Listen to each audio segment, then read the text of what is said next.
Finally, after more than a decade, we can all collectively breathe a sigh of relief because, yes indeed, the new Tool album is a reality. It's not a fever dream that we've been saying, this is the year of Tool since like 2010.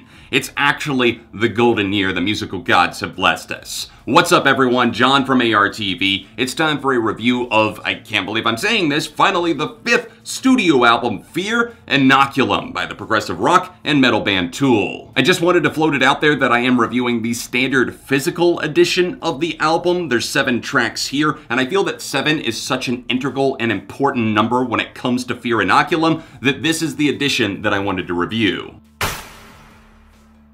Tool fans waited more than 13 years for a new album to surface, but it's finally happened in the form of Fear Inoculum. Their last album, 10,000 Days, launched in 2006. That was actually my introduction to the band, so despite the somewhat mixed reception from the fan base and critics, that album is always going to be near and dear to my heart. During the band's time away, they not only faced creative struggles as they tried to get on the same page and make music that they were all happy with and proud of, but they also faced some legal battles that they ended up winning, and also Maynard, James Keenan, and other members focused on their side projects, namely Maynard focusing on Pucifer, in addition to A Perfect Circle that released their album Eat the Elephant in 2018. When it was finally announced that things were in motion, that vocals were being tracked, that the music had been composed, and that they were putting the final mixes and masters on things, I think the hype started to get to this ungodly level where people just weren't certain if they could ever live up to it. So is the hype real for Fear Inoculum, or is it just that? Is it just hype?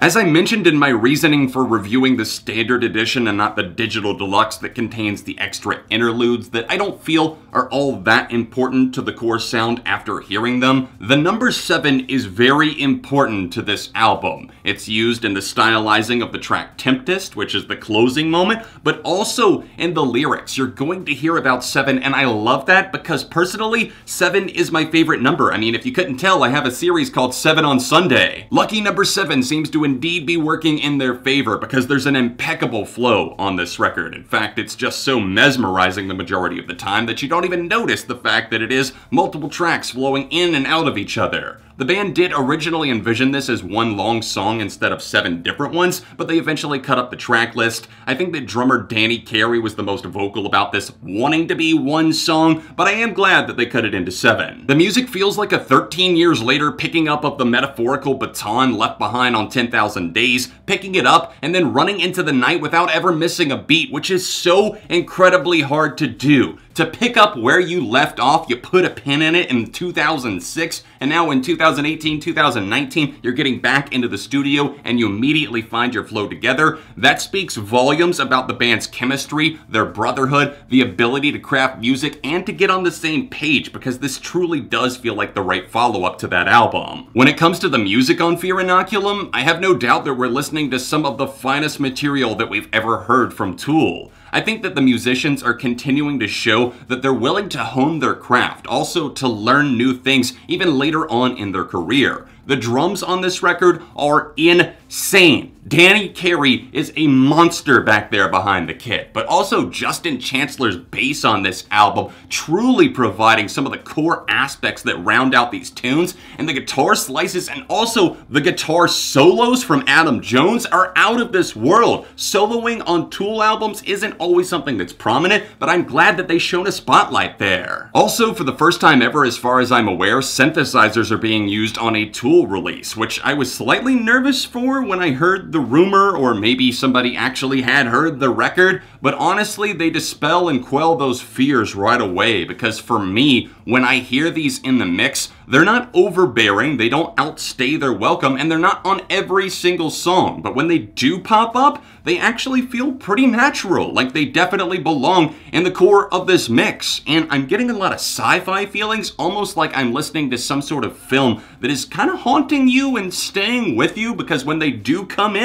they're kind of spine-tingling. When I boil down all of my thoughts that I put out thus far, I would say that it boils down to it being a very hypnotizing listen. something that really encompasses all of the band members in a different, unique way. This is an album that will certainly teach you patience in many ways, because there's not always grenades going off. More so, look for maybe the small landmines, maybe a little lyrical snippet here and there that makes you go, wow, okay, that was insightful. That's definitely Maynard James Keenan. Or maybe a little guitar eruption, or maybe the way that they cycle something back in. They take the idea, they set it up, and maybe bring it back 10 minutes into the song, and it's just like a light goes off in your head.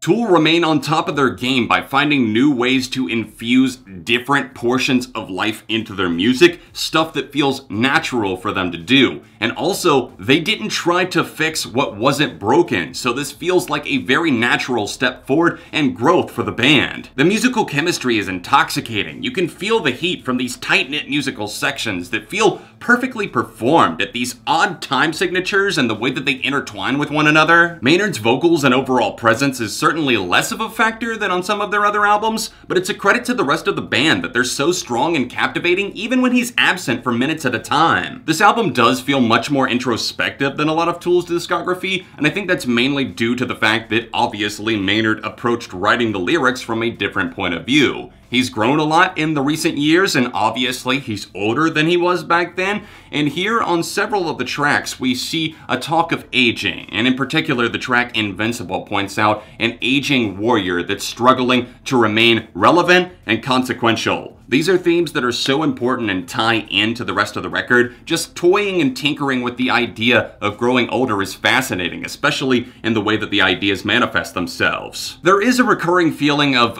okay, so many of these songs seem to be starting off in the exact same way, or something that feels very similar. And it's not to Tool's back catalog. I'm talking songs on this record. That happens for me sometime around Descending or Culling Voices, and that's not to say anything about the entire song, it's just that the intros to some of those tracks, you lay it down, and the album does teach you patience, as I've noted before, but also I can't deny that maybe it can get a bit tedious. It starts to get under your skin a bit, because there are explosive payoffs that are totally worth it, but sometimes the ride up the mountain or up the roller coaster, the drop into things doesn't always feel entirely as satisfying as it probably should. They don't do as good of a job at making the empty or more hollow sections of the album feel mandatory to listen to. Anima or Lateralis or even sections of 10,000 Days did a great job at teaching us, yes, that they can do this, but also they still felt very vital to the rest of the album.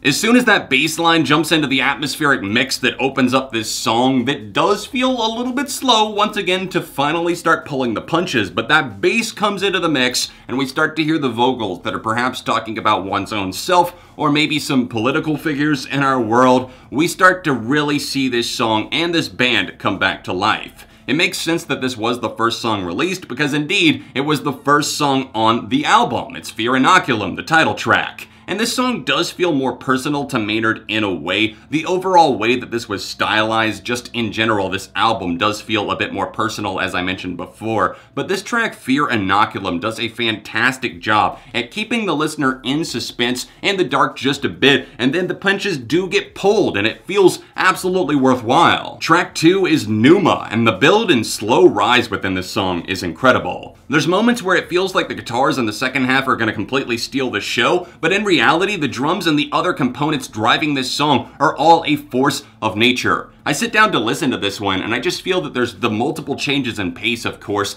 that truly do feel fulfilling, and the guitars that absolutely throttle you in the back half. This is yet another song in Tool's discography where it gets better and better the more you listen to it, but also in the second half of the song. Invincible is one of my favorite songs on the album in terms of the lyrics. I think this song touches on a lot of things that feel personal not only to me, but I'm sure to many other people, because it speaks of aging and trying to remain consequential on top of your game, basically always having to one-up yourself, I suppose. And there's many songs on this album that do refer to that. I think we'll get to that even more on Culling Voices. But Invincible does a nice job at just kind of winding you up. It winds you up and it makes you feel tense. You're ready for something to break out. So when it does actually finally break into it, the several guitar riffs, the awesome drums that hammer through the background of this track, it makes makes it so worthwhile for that payoff that comes through. And it's not always just about the payoff, because I don't want to underrate and undermine the other sections of these songs. It's not all about the heavy moments, but Invincible does a nice job at balancing both worlds. Next up, we have Descending, and the sounds of an ocean both open and close this song, kind of giving it a sinking feeling, with paranoia, being lost at sea, and perhaps just all of the above happening. The guitar solos cut like a knife on this track, and again, I'm loving that Adam Jones is giving that vivacious feeling and a spirit, something that feels a little bit new for Tool, but also very true to their core sound.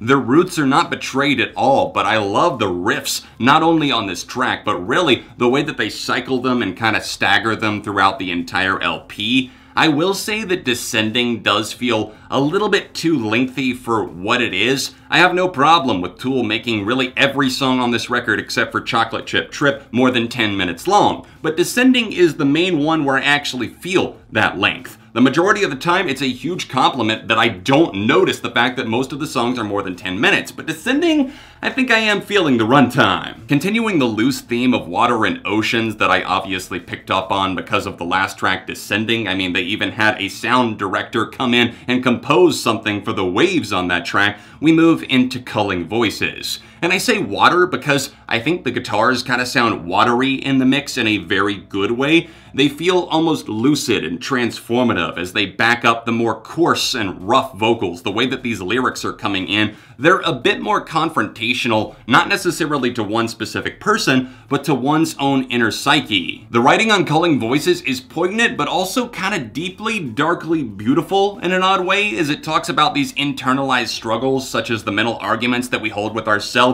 as we trap our own voice in our head. Isolation and fear are major themes of this album that we hear about many, many times, but I don't know that there's a better track that shows off and portrays this scary feeling as well as Culling Voices, because this one again and again hits me harder and harder. There's some driving guitars in this song's back half that become a force of nature to be reckoned with. It's like a tornado sweeping through, and I feel this is one of the best examples of payoff on this record being utilized in such a prominent way. Yes, there was a lot of wait time in many ways, but also that waiting time, it didn't feel like an abnormality. It didn't feel like it shouldn't be there. The light guitars just slowly serenading, leading up to something that you know is inevitable. Chocolate Chip Trip. With a name like that that's both hard to say and even harder to experience, you know that we're in for a psychedelic adventure. Imagine watching a metronome go back and forth, darting between your eyes on an acid trip, all while getting sucked into the Jumanji board in another dimension. This is truly one of my favorite fully instrumental songs that I've heard in quite some time, at least the ones that aren't just simply an interlude or something of that nature. Danny Carey is an absolute god, a monster behind the drum kit for this entire LP. I honestly feel that he elevated himself on this record. But this song in particular is the one where he has his shining star moment. This is an instrumental cut, and it's mainly drums going over this programmed synthetic sequence. And as the drums start to roll out more and more, he starts to feel less like a human being and more like an octopus behind the kit as he slams home these incredibly out-of-this-world beats. Now, ladies and gentlemen, we save the best, the heaviest, and also the longest for last. The way that Tool chose to close out their record is just another statement and testament to how good they are as a band, the insight that they have, knowing and directing exactly where every note is going to go, even though it feels loose but so structured at the same time. Many Tool fans were probably waiting for this exact moment to truly shoot a volcano through the ice, and they did just that with the smartly titled Tempest, leading me to further agree that this is the definitive version of the album, since 7 is in the title, and it's the 7th and final track on the physical edition. The chaos doesn't feel the need to wait 5 minutes to start wrapping its coils around us, unlike many of the other songs on this record. And I know I haven't really referred to the album cover. Some people found it underwhelming, but I like the fact that it could be interpreted in multiple ways, as are, of course, most of their albums. And this one in particular, to me, it looks like a snake kind of just slowly wrapping itself around you. And the more I listened to this album, the more I started to see the striking resemblance between that and also what this album actually is. It slowly wraps you in before finally giving you that big squeeze, and that big squeeze is Tempest. This song gets off to a more rapid start as it brings the fire out of every single band member. This song is absolutely incredible. The vocals are supercharged, the guitars, the rhythm section of this track, it's all blowing my mind. This is easily one of the best songs that Tool have ever crafted, and if this doesn't land among my best songs of the year, then there's something wrong with me. Despite a few lulls and a couple of small sections where it feels like there's maybe some retreads of stuff that we've already heard on a few of the other songs on the record, a couple of slow starts to songs that don't really get going fast enough and it just feels like they're just kind of running out the length of the track list there, I think this album is very, very sharp. It's better than it has any right to be after waiting 13 years. The expectations were nearly impossible to fill, at least I feel that way for some fans, not necessarily myself, but this album somehow lives up to the hype. Now, that being said, this is certainly not their best record, but again, I don't consider this disappointing in any way. Overall, for me, this was a record that definitely enthralled me. It captivated my attention, and it lured me in, not only because, yes, it's Tool. I wanted to make sure that this album wasn't just the hype for me. I had it about 5 days before the official release on August 30th, and I continued to wait to make sure that my thoughts had been refined. I didn't want to get this wrong, and I wanted to give an opinion that I truly felt and believed in. And my convictions have paid off in the form of a 4 out of 5. A very strong one at that for Fear Inoculum. I would love to know what you think. Do you think it was worth the wait, or do you think that this was a disappointment in some way? What were your favorite tracks on the LP? All of mine are listed in the description down below, along with the link to stream this album because, yes, it's 2019 and Tool are on streaming, y'all. Thank you so much for watching this possibly long-winded review. I feel that this album definitely deserved a long review because, I mean, we've been waiting 13 years, and again, I didn't want to rush my thoughts out. I genuinely don't see how you could just, like, review this album in just one day. It's impossible. Anyways, thank you so much for watching, liking, and subscribing. More videos here, and I'll see you soon on ARTV.